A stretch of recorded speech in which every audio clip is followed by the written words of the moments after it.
Good evening, everybody. Welcome to our Tuesday, our Tech Tuesday. And last week I started speaking on vitamin D and how important it is. It's a vitamin that everybody knows is the sunshine vitamin, but it's actually a lot more than just that. And even if you do spend a bit of time outdoors, you probably aren't getting sufficient vitamin D because, as we learned, and I'm going to summarize it now, vitamin D is more than just that thing for the bones to help calcium be absorbed. It's actually a lot more than that. Technically, vitamin D isn't a vitamin, it's a hormone. And if you have it in a greater amount than, I think it's 500 milligrams per tablet, it's considered a medication. So it's quite a versatile vitamin. So let me share my screen and get up my goodies over here. And lose these things here. Okay.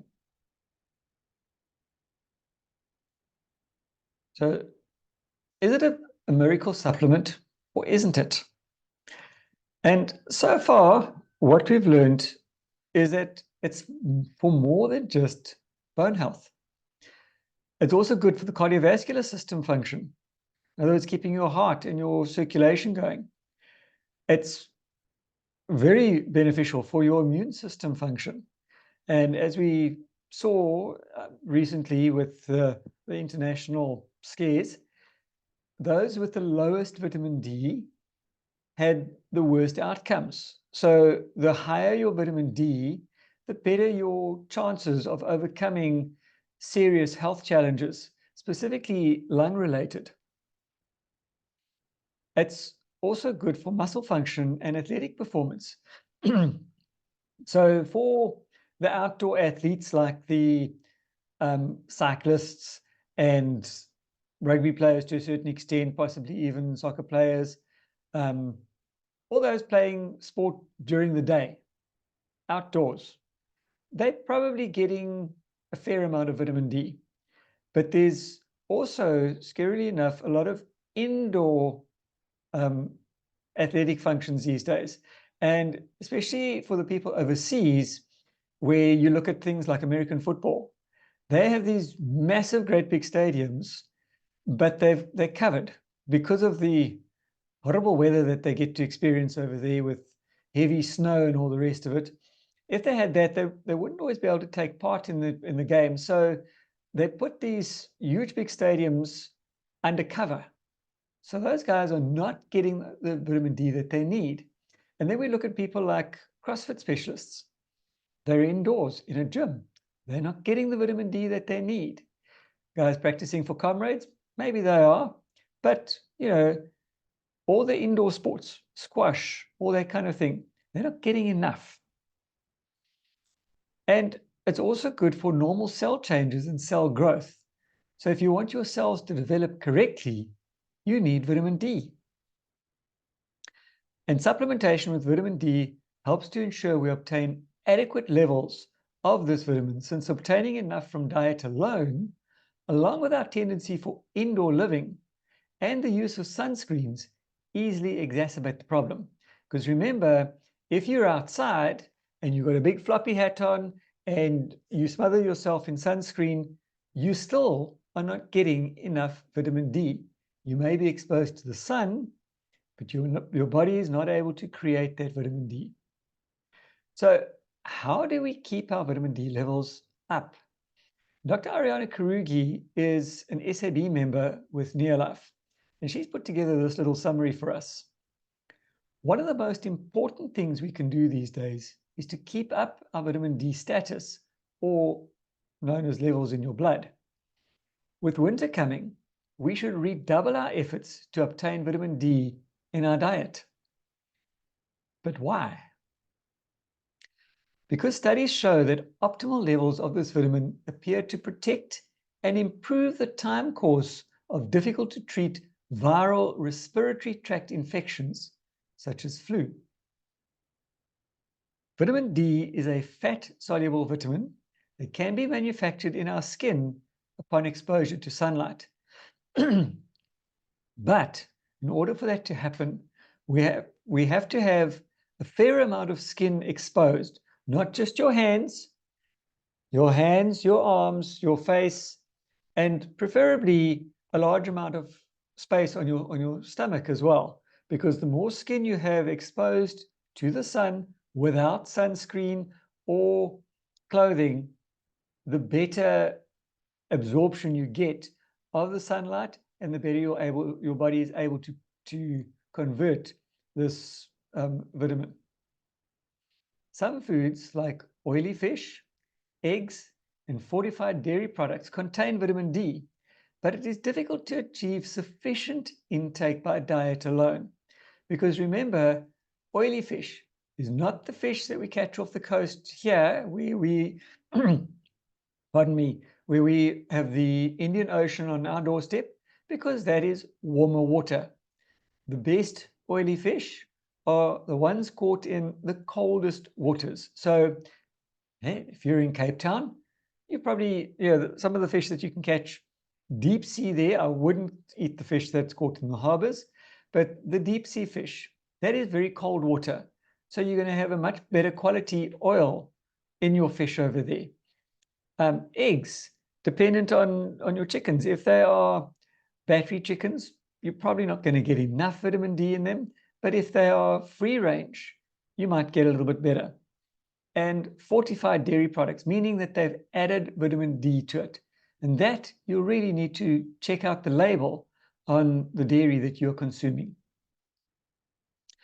Famously known for its role in building and maintaining strong bones and in calcium absorption, we now know that vitamin D has many other effects in our body, particularly on the immune, nervous, and cardiovascular systems.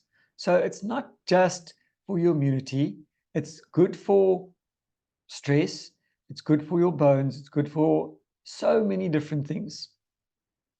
Vitamin D plays an important immunoregulatory role, big word I know, but it's basically regulating your immune system in the immune system as it enhances the innate immunity and the protective immune responses to respiratory pathogens and boosts the defenses of the membranes that line the body cavities, like in your nose and your lungs, and the passages like those of the respiratory tract.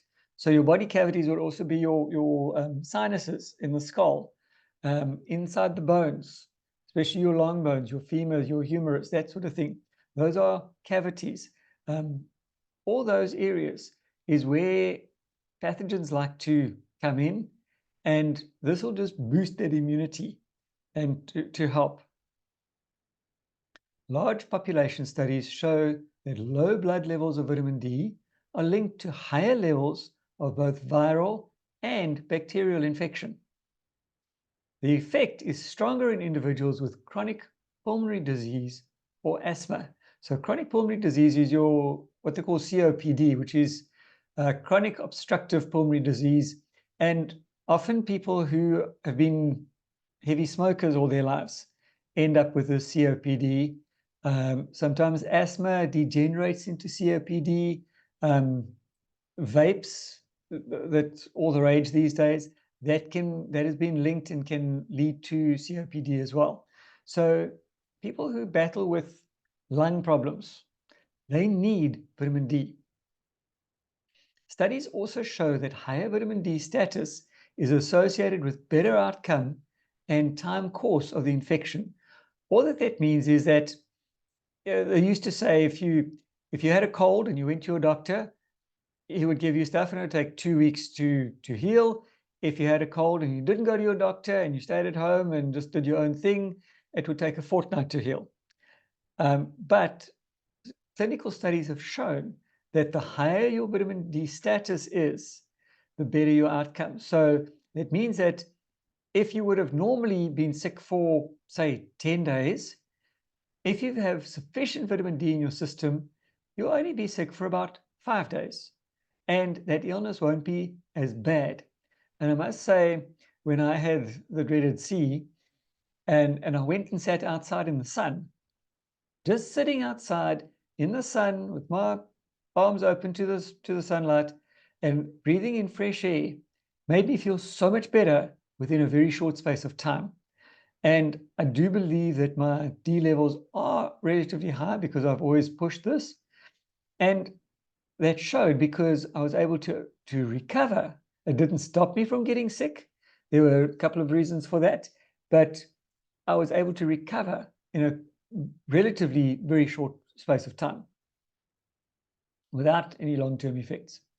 Looking at the effectiveness of vitamin D supplementation, 3 large reviews consistently show its benefits for preventing respiratory tract infection, particularly in children. So let your children go outside and play. Obviously, don't let them get badly sunburned, but don't smear them thick with sunscreen. Watch that. Let them get exposed to the sun, but obviously then bring them back into the shade when necessary. Daily smaller doses of 400 to 1,000 IU, which stands for international units, or 10 to 25 micrograms, all depends on the manufacturer as to how they state the dose on the label. But these smaller doses appear to be more effective than single large doses. So if you take 2 to 3 doses of 400 IU during the day, it's much better than going for like 4,000 IU in one go. Those individuals that were most vitamin D deficient experienced the greatest benefit. So if your vitamin D levels are already pretty good and you're taking a vitamin D supplement, you probably aren't going to notice that much of a difference. But if your vitamin D is very low and you start to take a good supplement, you will notice the difference very quickly. Levels from 1,000 to 2,000 IU or 25 to 50 micrograms are known to be safe and beneficial, but individuals should not go higher than this unless medically advised to do so, because large doses actually suppress the T cell function. So like anything, too much of anything is bad for you. Too much water is bad for you.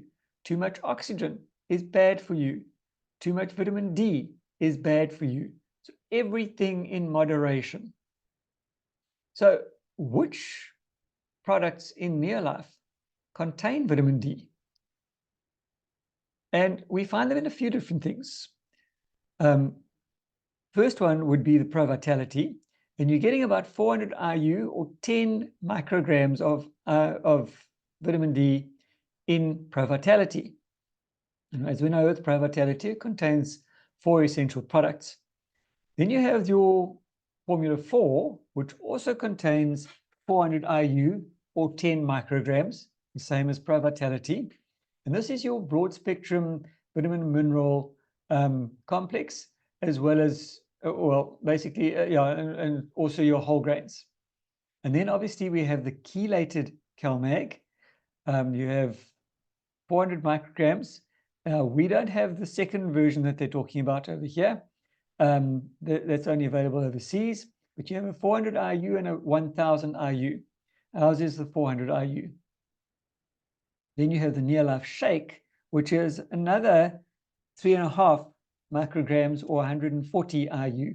So be aware when you are taking supplements and when you are eating. Remember, a supplement is exactly that. It is in conjunction to your diet. So while you don't have to go and weigh and measure and calculate everything, be aware of what you're eating. Have you had oily fish today? Have you had eggs today? Have you had a full complement of maybe fortified dairy today?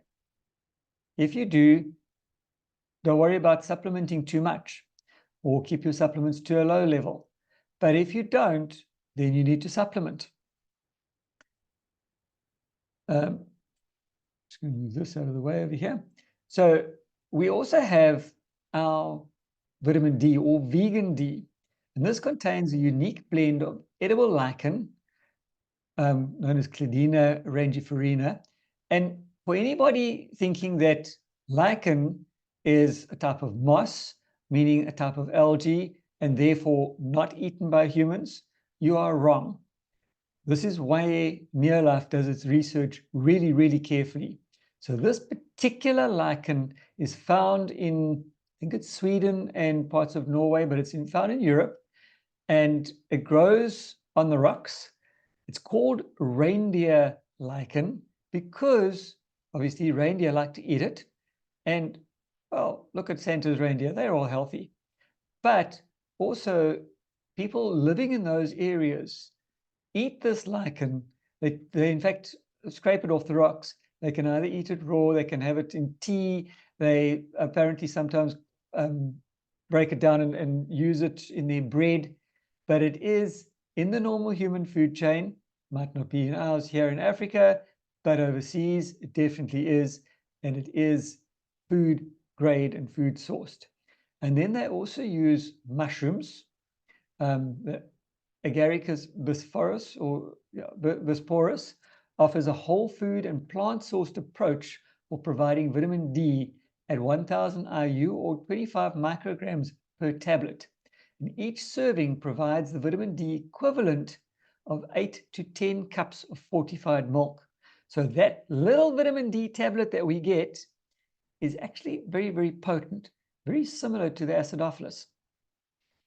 And it looks like this. So remember that people who are vegans or certain vegetarians, or those who are lactose intolerant, like my niece, for instance, they are not getting enough vitamin D because they cannot have dairy, or they choose not to eat dairy or fish. So they need to get their vitamin D from a different source. And this is where the vegan D has come in. So the conclusions. Vitamin D3, so there's two different types of vitamin D, you get D3 and D2, is superior to vitamin D2. And for prevention, start with a higher dose and continue with a lower dose. So if your vitamin D levels are low, take a healthy dose. You can take a couple of vitamin D tablets and then cut it back to 1 a day. So maybe for the first week, take 2, possibly 3 a day, remembering that if you're taking any of the other supplements, work out how much you're getting during the day, as well as from your diet. And just have a little calculation over there so that you can get an idea, are you overdosing or not? And then in certain cases, you may increase your dosage, especially with age. So people who are dairy intolerant, they seldom leave home for whatever reason. They leave home and they go into an office, so they seldom are outside. Even over a weekend, there's a lot of people that seem to be scared of being outside.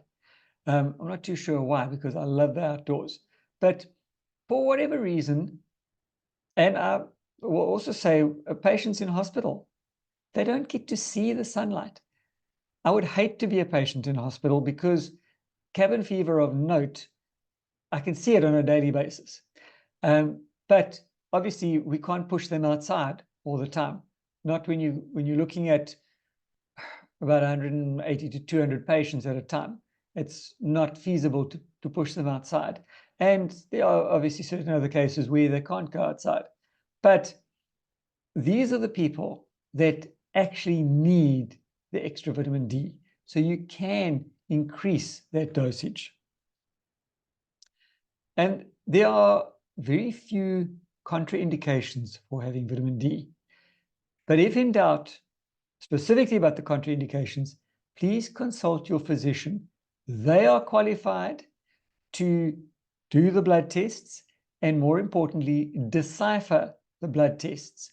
So if you are maybe obesely overweight, you are diabetic, you are asthmatic, or you have COPD, please go and see your physician, get them to do a blood test and ask them to test specifically for vitamin D so that you can see what your levels are. Blood is an amazing thing.